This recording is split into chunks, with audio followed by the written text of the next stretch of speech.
নবম শ্রেণীর পাঠ্য আজকে ধীবর বৃত্তান্ত নিয়ে আলোচনা করব। ধীবর বৃত্তান্ত দেখো, এটা একটা নাটকের অংশ বিশেষ। কোন নাটক? কালিদাসের লেখা অভিজ্ঞান শকুন্তলম নাটকের ষষ্ঠ অঙ্কের অংশ বিশেষ। এই ধীবর বৃত্তান্ত নামকরণটা কিন্তু মধ্যশিক্ষা পর্ষদের তরফ থেকে দেওয়া। ধীবর কথার অর্থ কি? জেলে। বৃত্তান্ত মানে বর্ণনা। কেন এরকম নামকরণ হলো? মানে এই নাটকটার যে পোর্শন বা যে অংশটুকু তোমাদের পাঠ্য, সেখানে একজন জেলেকে কেন্দ্র করে কিন্তু নাটকটা আবর্তিত হয়েছে। মুখ্য চরিত্র হিসাবে প্রাধান্য পেয়েছে ধীবর বা জেলে, তাই তাকে কেন্দ্র করে চরিত্র ভিত্তিক নামকরণ করা হয়েছে ধীবর বৃত্তান্ত। কালিদাস সম্পর্কে কম বেশি আমরা শুনেছি। প্রাথমিক জীবনে তিনি অবিদ্যা বা অশিক্ষার বশে মূর্খামি কিছু কাজ করেছেন, যেগুলো দৃষ্টান্ত হয়ে রয়েছে। তিনি যে ডালে বসতেন নাকি সেই ডালই কাটতেন, এরকম। পরবর্তীকালে মা সরস্বতীর কৃপায় তিনি মহাকবি হয়ে ওঠেন। তিনি বিখ্যাত বিখ্যাত কাব্য রচনা করেছেন। তার বিখ্যাত রচনা রঘুবংশম, অভিজ্ঞান শকুন্তলম, মেঘদূতম, এগুলো হচ্ছে বিখ্যাত। তা আমাদের এটা কোথা থেকে নেওয়া হয়েছে আরেকবার বলি, অভিজ্ঞান শকুন্তলম নাটকের ষষ্ঠ অঙ্ক থেকে নেওয়া হয়েছে। এই মূল বিষয়বস্তুটা কি? গল্পের আকারে যদি বলি, এটা আসলে কিন্তু নাটক বলতে হবে। এটা বাংলায় কে তর্জমা করলেন? উনি তো সংস্কৃতে লিখেছেন, মনে রাখবে সত্যনারায়ণ চক্রবর্তী। তোমাদের পাঠ্য বইয়ের উত্তর দেয়াই রয়েছে, তর্জমা করেছে সত্যনারায়ণ চক্রবর্তী। তা এখানে কি অংশ দেখানো হচ্ছে? রাজা দুষ্মন্ত শিকার করতে করতে কর্ণমুনির আশ্রমে এসে উপস্থিত হন। সেখানে শকুন্তলাকে দেখে তার ভালো লেগে যায়। তিনি ভালোবেসে তাকে বিবাহ করেন এবং বিবাহ করার পর রাজধানীতে চলে যান এবং কথা দিয়ে যান যে রাজদূত প্রেরণ করে রানীর সম্মান দিয়ে শকুন্তলাকে তিনি রাজ্যে ফিরিয়ে নিয়ে যাবেন। কারণ যেহেতু তার পালক পিতা মহর্ষি কর্ণ তখন আশ্রমে উপস্থিত ছিলেন না। এরকম ঘটনার পর একসময় আশ্রমে এসে উপস্থিত হয় মহাক্রোধী ঋষি, তার নাম দুর্বাসা। দুর্বাসা ভিক্ষা প্রার্থনা করলে তখন শকুন্তলা স্বামীর চিন্তায় এতই নিমগ্ন ছিল বা মগ্ন ছিল যে দুর্বাসার সেই কথা তিনি শুনতে পান না। যার ফলস্বরূপ ঋষি দুর্বাসা ক্রোধিত হন, ক্রুদ্ধ হন, রেগে যান এবং তাকে অভিশাপ দেন যে যার চিন্তায় তুমি মগ্ন সে তোমাকে ভুলে যাবে। এই পরিস্থিতিতে সখী প্রিয়ঙ্বদা এসে কাকুতি মিনতি করে এবং সখী প্রিয়ঙ্বদা দুর্বাসার কাছ থেকে অভিশাপ কাটানোর উপায় জানবার চেষ্টা করে। অবশেষে দুর্বাসা শান্ত হয়ে অভিশাপ কাটানোর উপায় হিসেবে বলে দেয় যে কোনো স্মারক চিহ্ন যদি থাকে তাহলে এই অভিশাপ আর কাজ করবে না। তখন সখী প্রিয়ঙ্বদা ভাবে যে রাজার দেয়া সেই বিবাহের সময় আংটি রয়েছে শকুন্তলার কাছে, সেই আংটিতেই কাজ হয়ে যাবে।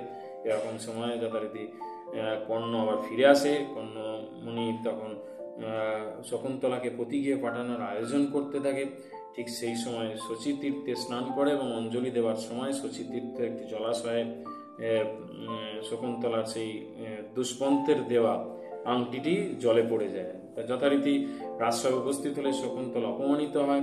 দুষ্মন্ত তাকে চিনতে পারে না, অভিশাপ কাজ করে। এই আংটিটাই পরবর্তীকালে এক রুই মাছ খেয়ে ফেলে। তারপরে সেই রুই মাছটাকে ধরে এক ধীবর, যে ধীবর হচ্ছে এই নাটকের এই অংশের মুখ্য চরিত্র। ধীবর যথারীতি রুই মাছটাকে জাল দিয়ে ধরে এবং বাজারে নিয়ে যায়। নিয়ে কেটে মাছটা বিক্রি করতে যাবে, এরকম সময় মাছের পেট থেকে চকচকে এই আংটিটাকে সে দেখে, ভাবে এবং চিন্তা ভাবনা করতে থাকে এটা নিয়ে কি করবে। ঠিক এই সময় রাজার প্রহরী ও শ্যালকরা বাজারে এসে উপস্থিত হয়।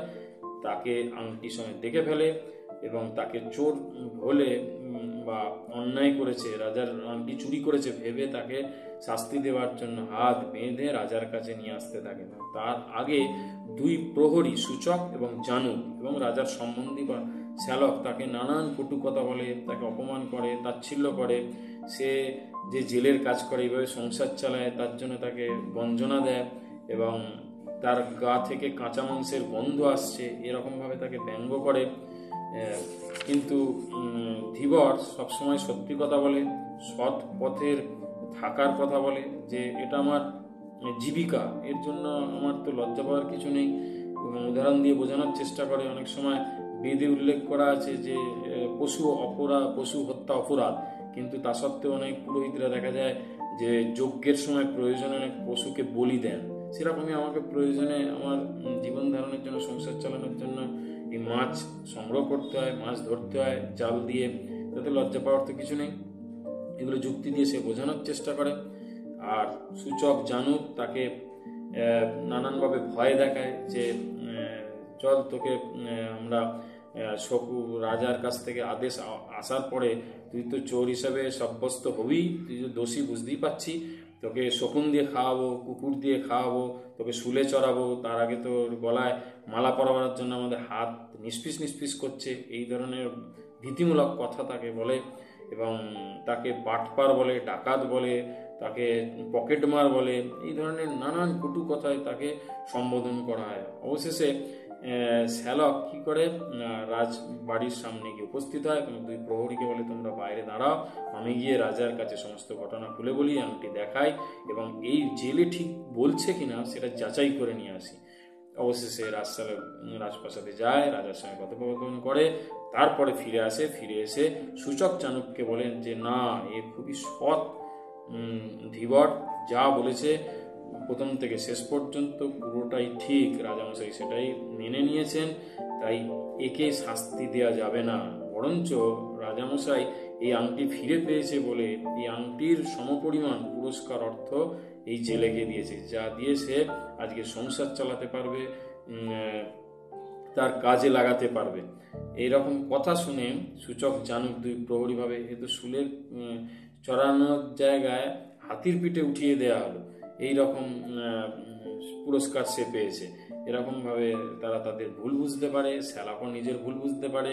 অবশেষে ধীবরের সঙ্গে বন্ধুত্ব স্থাপন করার প্রস্তাব দেয় যে আজ থেকে তুমি আমার ভালো বন্ধু হলে। কারণ নাট্যাংশে আমরা বুঝতে পারি যে ধীবর সত্যি করে একজন খাঁটি মানুষ, সে সত্যি কথা বলেছে, সৎ কথা বলেছে এবং সৎ পথ দেখিয়েছে, সে লোভ প্রকাশ করেনি, সে কখনোই অন্যায়ভাবে আংটিটা নেয়নি, তা প্রমাণ করতে পেরেছে।